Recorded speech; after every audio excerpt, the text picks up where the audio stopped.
अम्माबाद। इस्लामी भाइयों, एक मुसलमान का ये ईमान और अक़ीदा होना चाहिए कि मरने के बाद कब्र में उससे सवाल होगा और वो शख्स जो सच्चा मोमिन होगा, अल्लाह रब्बुल आलमीन उसको सही जवाब देने की तौफीक से नवाजेगा और वो कहेगा मेरा रब अल्लाह है, मेरा दीन इस्लाम है।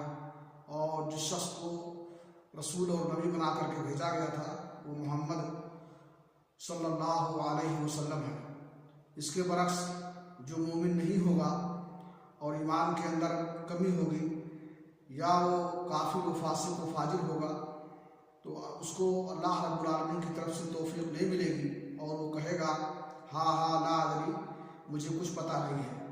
इसलिए मय्यत को दफन करने के बाद उसके लिए साबित कदमी की दुआ करनी चाहिए और इसकी बड़ी ताकीद है।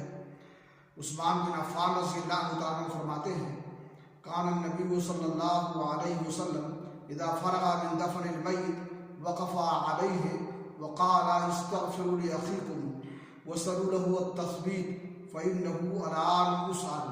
कि अल्लाह के नबी सल्लल्लाहु अलैहि वसल्लम का मामूल था कि जब आप मय्यत को दफन करने से फारिग होते तो आप वहाँ ठहर जाते और कहते कि इसके लिए मग़फ़िरत की दुआएं करो और साबित कदमी की दुआएं करो, इसलिए कि उससे अभी सवाल होगा। और ये दुआ करो अल्लाहुम्मा सब्बितहु बिल क़ौलि साबित ला इलाहा इल्लल्लाह मुहम्मदुर रसूलुल्लाह। कि अल्लाह रब्बुल आलमीन इसको कौल साबित पर यानी ला इलाहा इल्लल्लाह पर साबित कदम रखना। इसलिए हमें मय्यत को दफन करने के बाद उसके लिए साबित कदमी की दुआएं करनी चाहिए।